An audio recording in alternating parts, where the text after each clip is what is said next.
नमस्कार। आज हम हाल के कुछ सालों में मतलब मोटे तौर पर 2023 से 25 के दौरान भारत और दुनिया भर में हुई कुछ बहुत ही दिलचस्प और महत्वपूर्ण पहली घटनाओं पर एक विशेष पड़ताल करने वाले हैं। हमारे पास जो जानकारी है वो एक ऐसे संकलन से आई है जिसमें अलग-अलग क्षेत्रों की कई पहली बार हुई चीजें दर्ज हैं।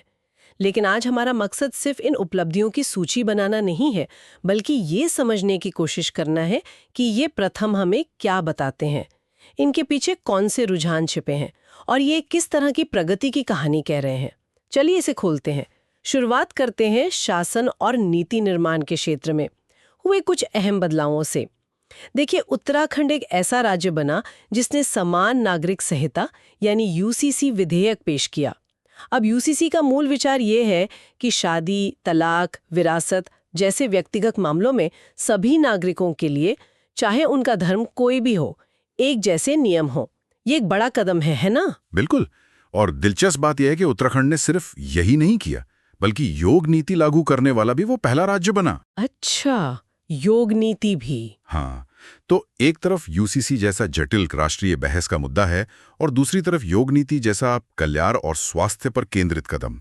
यह दिखाता है कि राज्य अब केवल केंद्र के निर्देशों का इंतजार नहीं कर रहे हैं, बल्कि खुद पहल कर रहे हैं, चाहे वो जटिल कानूनी सुधार हो या नागरिकों की भलाई से जुड़े मुद्दे हों। हाँ, और इसी कड़ी में गुजरात यूसीसी लागू करने वाला दूसरा राज्य बन गया। मतलब ये मुद्दा अब राज्यों के स्तर पर गति पकड़ रहा है। सही कहा। ये विकेंद्रीकृत शासन का एक उदाहरण है, जहां राज्य अपनी जरूरतों और प्राथमिकताओं के हिसाब से कदम उठा रहे हैं। इसी तरह का एक और उदाहरण है चंडीगढ़ का। ये देश का पहला केंद्र शासित प्रदेश बना जिसने हाल ही में बने 3 नए आपराधिक कानूनों को पूरी तरह से लागू कर दिया। ये प्रशासनिक व्यवस्था को आधुनिक बनाने की दिशा में एक महत्वपूर्ण संकेत है। और राज्यों की बात करें तो बिहार में भी कुछ दिलचस्प पहले हुए। यह पहला राज्य बना जिसने बाकायदा यातायात ऑडिट करवाया। Traffic audit? अच्छा। हाँ, इसका मकसद है सड़कों पर सुरक्षा और ट्रैफिक के बहाव को बेहतर समझने और सुधारने के रास्ते खोजना। साथ ही बिहार के बिहाटा में राज्य का पहला ड्राई पोर्ट भी खुला है। ड्राई पोर्ट, हाँ। ये समुद्री बंदरगाह से दूर जमीन पर स्थित एक अहम लॉजिस्टिक्स हब होता है जो व्यापार और माल ढुलाई को आसान बनाता है। बिल्कुल। हाँ, और ये अलग अलग तरह के कदम हैं। ट्रैफिक ऑडिट प्रशासनिक सुधार दिखाता है, ड्राई पोर्ट आर्थिक विकास को बढ़ावा देने की कोशिश। उधर महाराष्ट्र को देखें तो वहां पशुधन और मुर्गी पालन को कृषि का दर्जा दिया गया, जिससे इस क्षेत्र से जुड़े लोगों को किसानों वाले फायदे मिल सकें। अच्छा, ये भी एक महत्वपूर्ण कदम है। हाँ, और साथ ही उन्होंने एकीकृत पेंशन योजना भी लागू की, जो सामाजिक सुरक्षा की तरफ एक कदम है। और गुजरात ने सेमीकंडक्टर नीति लागू की है। ये तो भविष्य की तकनीक से जुड़ा एक बड़ा स्ट्रेटेजिक कदम लगता है। निश्चित रूप से। सेमीकंडक्टर आज हर इलेक्ट्रॉनिक चीज की जान है, मतलब चिप्स। इस क्षेत्र में आत्मनिर्भरता हासिल करना भारत की बड़ी तकनीकी महत्वाकांक्षाओं का हिस्सा है। तो कुल मिलाकर देखें तो ये सभी पहले आर्थिक, प्रशासनिक, सामाजिक सुरक्षा और रणनीतिक तकनीक दिखाती हैं कि राज्य स्तर पर विकास के कई अलग-अलग आयामों पर एक साथ काम हो रहा है। हाँ, लगता है राज्य अब नीतिगत नवाचार की प्रयोगशाला जैसे बन रहे हैं। कह सकते हैं। ये तो हुई शासन और नीति की बात। अब आते हैं कुछ ऐसी तकनीकी छलांगों और बुनियादी ढांचे की उपलब्धियों पर जो सीधे तौर पर आम लोगों की जिंदगी को छूती हैं। और इसमें कुछ वाकई कमाल की चीजें हैं। जैसे कोलकाता में देश की पहली अंडर वाटर मेट्रो शुरू हुई। सोचिए, नदी के नीचे से मेट्रो गुजर रही है। ये इंजीनियरिंग का एक बेहतरीन नमूना तो है ही, साथ ही ये दिखाता है कि भारत अपने बढ़ते शहरों की परिवहन चुनौतियों से निपटने के लिए कितने आधुनिक समाधान अपना रहा है। पानी के नीचे सुरंग बनाना कोई आसान काम नहीं है। बिल्कुल नहीं। और दूसरी तरफ बेंगलुरु में पहली ड्राइवरलेस मेट्रो ट्रेन चली। हाँ, ऑटोमेशन। ये ऑटोमेशन की दिशा में एक और कदम है। फिर महाराष्ट्र में भारत का सबसे लंबा समुद्री पुल अटल सेतु बनकर तैयार हुआ, 21.8 किलोमीटर लंबा। हाँ, 21.8 किलोमीटर। ये मुंबई और आसपास के इलाकों के बीच कनेक्टिविटी को पूरी तरह बदल देगा। सही में। ये बड़े इंफ्रास्ट्रक्चर प्रोजेक्ट्स शहरी जीवन और आर्थिक गतिविधियों के लिए बहुत जरूरी हैं। ये सिर्फ भारत में ही नहीं हो रहा। अगर हम दुनिया में देखें तो चीन में हाल ही में दुनिया की सबसे लंबी एक्सप्रेसवे सुरंग त्यानशान शेंगली पूरी हुई है। ये दिखाता है कि बड़े पैमाने पर जटिल इंफ्रास्ट्रक्चर बनाना एक वैश्विक प्रवृत्ति है। हाँ, कनेक्टिविटी और व्यापार के लिए बिल्कुल। बड़े इंफ्रास्ट्रक्चर के साथ साथ तकनीक का विस्तार और भी सूक्ष्म और विविध स्तरों पर हो रहा है। मुझे ये पढ़कर बहुत आश्चर्य हुआ कि महाराष्ट्र के अमरावती जिले में भारत का पहला क्वांटम कंप्यूटिंग गांव विकसित किया जा रहा है। क्वांटम कंप्यूटिंग तो भविष्य की कंप्यूटिंग शक्ति मानी जाती है ना, जो आज के सुपर कंप्यूटर से भी कहीं ज्यादा जटिल गणनाएं कर सकती है। हाँ, क्वांटम कंप्यूटिंग अभी शुरुआती दौर में है, लेकिन इसमें विज्ञान, दवा खोज और कई दूसरे क्षेत्रों में क्रांति लाने की क्षमता है। इस दिशा में गांव स्तर पर पहल करना एक दूरदर्शी कदम लगता है। शायद भविष्य के टैलेंट को यहीं से तैयार करने की कोशिश। और दूसरी तरफ उत्तर प्रदेश के गाजियाबाद में देश का पहला ग्रीन डेटा सेंटर खुला है। डेटा सेंटर तो आजकल डिजिटल दुनिया की रीढ़ है, लेकिन ये बहुत ज्यादा बिजली खाते हैं। तो ग्रीन डेटा सेंटर का मतलब है कि ये ऊर्जा बचाने और पर्यावरण के अनुकूल तरीकों पर ध्यान केंद्रित कर रहा है। बिल्कुल। डिजिटल होते भारत में डेटा स्टोरेज की जरूरतें तेजी से बढ़ रही हैं। ऐसे में ग्रीन डेटा सेंटर बनाना सस्टेनेबिलिटी यानी टिकाऊपन की दिशा में एक जरूरी कदम है। यह दिखाता है कि तकनीकी प्रगति के साथ साथ पर्यावरणीय जिम्मेदारी का भी ध्यान रखा जा रहा है। और कुछ बड़े व्यवहारिक और जमीनी स्तर के नवाचार भी हैं, जैसे अयोध्या में सरयू नदी पर पहला तैरता हुआ घाट बनाया गया है। तैरता हुआ घाट? अच्छा। हाँ, ओडिशा के भुवनेश्वर में देश का पहला चावल एटीएम लगा है, जहां से लोग शायद राशन कार्ड के जरिए आसानी से चावल निकाल सकते हैं। चावल एटीएम, ये तो बड़ा अनोखा है ना? और मध्य प्रदेश के ओंकारेश्वर में नर्मदा नदी पर उत्तर भारत की सबसे बड़ी तैरती सौर परियोजना शुरू हुई है, जो पानी की सतह का इस्तेमाल बिजली बनाने के लिए कर रही है। ये विविधता ही आकर्षक है। एक तरफ क्वांटम कंप्यूटिंग जैसी अत्याधुनिक चीजें, दूसरी तरफ चावल एटीएम जैसे सीधे सीधे आम आदमी की जरूरत पूरी करने वाले समाधान। तैरता घाट पर्यटन और धार्मिक सुविधाओं को बेहतर बनाता है। तैरता सोलर प्लांट जमीन बचाते हुए साफ ऊर्जा पैदा करता है। सही कहा। यह दिखाता है कि नवाचार सिर्फ हाईटेक लैब में नहीं हो रहा, बल्कि व्यवहारिक समस्याओं के हल ढूंढने में भी हो रहा है। यहाँ तक कि बैंकिंग में भी बैंक ऑफ महाराष्ट्र ने चलती ट्रेनों में एटीएम मशीनें लगाई हैं। अच्छा, ट्रेनों में एटीएम? हाँ, ये बैंकिंग सेवाओं को लोगों तक पहुंचाने का एक और तरीका है। इसी तरह यह भी महत्वपूर्ण है कि आज दुनिया की सबसे बड़ी टेलीकॉम कंपनियों में से एक रिलायंस जियो भारत से है। और आपदा प्रबंधन के क्षेत्र में भारत ने भीष्म नाम से दुनिया का पहला एयरलिफ्ट पोर्टेबल अस्पताल बनाया है। भीष्म, ये क्या है? ये एक पोर्टेबल अस्पताल है जिसे हवाई जहाज से कहीं भी ले जाया जा सकता है और कुछ ही घंटों में इसे तैनात किया जा सकता है। ये प्राकृतिक आपदाओं या बड़े हादसों के समय जीवन बचाने की क्षमता में एक बहुत बड़ी छलांग है। वाह, ये तो कमाल है।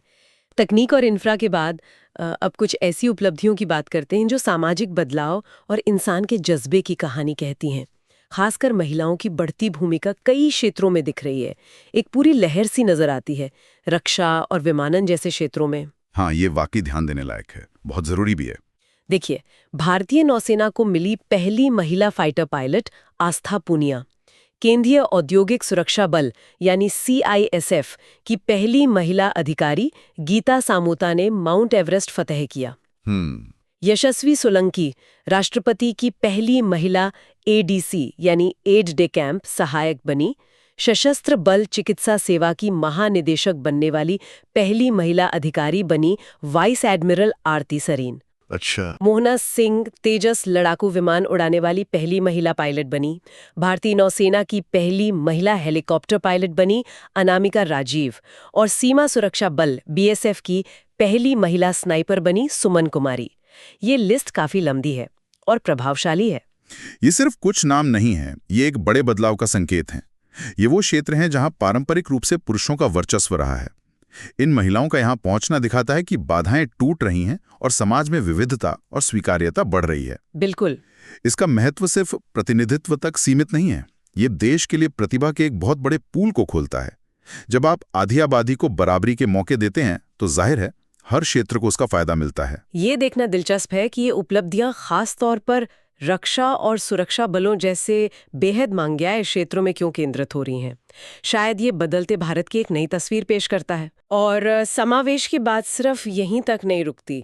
हैदराबाद में भारत का पहला ट्रांसजेंडर क्लिनिक खुला है जो इस समुदाय की स्वास्थ्य जरूरतों पर विशेष ध्यान देगा। हाँ, ये बहुत जरूरी पहल है। और देश की पहली ट्रांसजेंडर सब इंस्पेक्टर बनी है मानवी मधु कश्यप। ये लैंगिक समानता और पहचान की स्वीकृति की दिशा में बहुत महत्वपूर्ण कदम है। ये दिखाते हैं कि समाज धीरे धीरे ही सही पर ज्यादा समावेशी होने की तरफ बढ़ रहा है। स्वास्थ्य और कानून प्रवर्तन जैसे क्षेत्रों में ये प्रतिनिधित्व अहमियत रखता है। व्यक्तिगत स्तर पर भी इंसानी जज्बे की मिसालें कम नहीं हैं। माउंट एवरेस्ट पर चढ़ने वाली पहली दृष्टिबाधित महिला बनी चोंगकिंग अंगमो। दृष्टिबाधित महिला एवरेस्ट पर, अविश्वसनीय। हाँ, काम्या कार्तिकेयन सबसे कम उम्र की भारतीय बनी जिन्होंने एवरेस्ट फतह किया, और ज्योति रात्रे सबसे उम्रदराज भारतीय महिला। अर्जुन वाजपेयी माउंट शिशपंगमा पर चढ़ने वाले पहले भारतीय बने। ये दुनिया की 14वीं सबसे ऊंची चोटी है। ये पर्वतारोहण की उपलब्धियां सिर्फ रिकॉर्ड नहीं हैं, ये इंसान की सहन शक्ति, दृढ़ संकल्प और प्रकृति की चुनौतियों का सामना करने की इच्छा को दर्शाती हैं। पानी में भी रिकॉर्ड बने। सिद्धार्थ अग्रवाल इंग्लिश चैनल तैरकर पार करने वाले सबसे उम्रदराज भारतीय बने, और जिया राज सबसे कम उम्र की तैराक। इंग्लिश चैनल कमाल है। और अगर हम पृथ्वी से ऊपर देखें तो रूस के अंतरिक्ष यात्री ओलेग कोनोनेंको अंतरिक्ष में कुल मिलाकर 1000 दिन बिताने वाले पहले इंसान बन गए। 1000 दिन अंतरिक्ष में, ये मानव धीरज और अंतरिक्ष अन्वेषण की सीमाओं को दर्शाता है। कल्पना करना भी मुश्किल है। और भारत के लिए भी अंतरिक्ष में पहले हुए शुभांशु शुक्ला अंतर्राष्ट्रीय अंतरिक्ष स्टेशन ISS पहुंचने वाले मिशन का हिस्सा बनने वाले पहले भारतीय बने। अच्छा, ISS मिशन में। हाँ, हालांकि वो एस्ट्रोनॉट नहीं थे पर मिशन क्रू का हिस्सा थे। और गोपी थोटाकुरा पहले भारतीय अंतरिक्ष पर्यटक बने जिन्होंने ब्लू ओरिजिन की उड़ान में हिस्सा लिया। अंतरिक्ष पर्यटन भी शुरू हो गया मतलब। हाँ, ये सब उदाहरण, चाहे वो पहाड़ हों, समंदर हों या अंतरिक्ष, इंसान की खोज करने की, अपनी सीमाओं को जानने और उन्हें पार करने की अदम्य इच्छा को उजागर करते हैं। ये कहानियां दूसरों को प्रेरणा देती हैं कि कुछ भी असंभव नहीं है। बिल्कुल। अब थोड़ा रुख करते हैं पर्यावरण और संस्कृति की तरफ। पर्यावरण के मोर्चे पे भी कुछ नई पहलें हुई हैं। जैसे केरल में भारत का पहला तितली अभयारण्य खुला है। तितली अभयारण्य? सुंदर। हाँ, ये छोटी सी पहल जैव विविधता संरक्षण के लिए महत्वपूर्ण है। हाँ, और हिमाचल प्रदेश का बनखंडी चिड़ियाघर देश का पहला ऐसा चिड़ियाघर बना है जिसे IGBC यानी इंडियन ग्रीन बिल्डिंग काउंसिल का सर्टिफिकेशन मिला है। अच्छा, ग्रीन बिल्डिंग सर्टिफिकेशन। जी, इसका मतलब है कि इस चिड़ियाघर के निर्माण और संचालन में पर्यावरण अनुकूल और टिकाऊ तरीकों का इस्तेमाल किया गया है। ये संरक्षण के साथ साथ सस्टेनेबिलिटी को जोड़ने की एक अच्छी मिसाल है। नागपुर में पहला ऑक्सीजन बर्ड पार्क बना है, शायद शहरी हरियाली और पक्षियों के लिए खास जगह बनाने की कोशिश। गोरखपुर में संकटग्रस्त गिद्धों के लिए पहला प्रजनन और संरक्षण केंद्र स्थापित हुआ है। गिद्ध संरक्षण बहुत जरूरी है। हाँ। और गुजरात का सीमावर्ती गांव मसाले पूरी तरह से सौर ऊर्जा पर चलने वाला देश का पहला ऐसा गांव बन गया है। वाह, 100% सोलर। जी। साथ ही नई दिल्ली में भारत की सबसे बड़ी क्लाइमेट क्लॉक लगाई गई है, जो शायद जलवायु परिवर्तन की गंभीरता और कार्रवाई के लिए बचे समय के बारे में जागरूकता बढ़ाने का एक तरीका है। यहाँ एक दिलचस्प विरोधाभास या कहें कि द्वंद्व दिखता है। एक तरफ ये सारी सकारात्मक पहलें हैं, अभयारण्य, ग्रीन सर्टिफिकेशन, गिद्ध संरक्षण, सौर गांव, क्लाइमेट क्लॉक, ये सब पर्यावरण के प्रति बढ़ती चेतना और कार्रवाई को दर्शाते हैं। लेकिन इसी दौरान वेनेजुएला दुनिया का पहला ऐसा देश बन गया जिसने अपने सभी ग्लेशियर खो दिए हैं। ओह, ये तो बहुत चिंताजनक खबर है। हाँ, ये जलवायु परिवर्तन के कितने गंभीर और तत्काल प्रभाव हो रहे हैं, इसकी कठोर चेतावनी है। यह हमें याद दिलाता है कि संरक्षण के प्रयास जरूरी हैं, लेकिन वैश्विक स्तर पर उत्सर्जन कम करने के लिए बहुत बड़े और तत्काल कदमों की जरूरत है। सही कहा आपने। पर्यावरण के साथ साथ सांस्कृतिक और जीवन शैली से जुड़े भी कुछ अनोखे पहले सामने आए हैं। जैसे उत्तराखंड में भारत के पहले राइटर्स विलेज का उद्घाटन हुआ है। Writers village? हाँ, जो लेखकों और रचनात्मक लोगों के लिए एक जगह होगी। केरल का कोझिकोड शहर यूनेस्को द्वारा भारत का पहला साहित्य का शहर, सिटी ऑफ लिटरेचर घोषित किया गया है। अरे वाह, ये हमारी साहित्यिक और सांस्कृतिक विरासत को सहेजने और उसे बढ़ावा देने के अच्छे प्रयास हैं। राइटर्स विलेज रचनात्मकता के लिए एक माहौल प्रदान कर सकता है और कोझिकोड को मिला सम्मान शहर की साहित्यिक परंपरा को वैश्विक पहचान दिलाता है। और देखिए, नई दिल्ली में पहला आयुर्वेदिक कैफे खुला है जो पारंपरिक स्वास्थ्य ज्ञान को आधुनिक जीवन शैली से जोड़ता है। पुणे में देश का पहला संविधान उद्यान बनाया गया है। संविधान उद्यान, ये क्या है? शायद नागरिकों को संविधान के मूल्यों के बारे में शिक्षित करने का एक तरीका हो सकता है। और राजस्थान के पाली जिले में दुनिया का पहला ओम के आकार का मंदिर बनकर तैयार हुआ है। ओम के आकार का मंदिर, ये तो वास्तुकला और आस्था का एक अनूठा संगम होगा। हाँ बिल्कुल। ये सारी पहले दिखाती हैं कि विकास का मतलब सिर्फ आर्थिक या तकनीकी प्रगति नहीं है, बल्कि अपनी सांस्कृतिक जड़ों को सहेजना, पारंपरिक ज्ञान को सम्मान देना और नए रचनात्मक स्थान बनाना भी उतना ही महत्वपूर्ण है।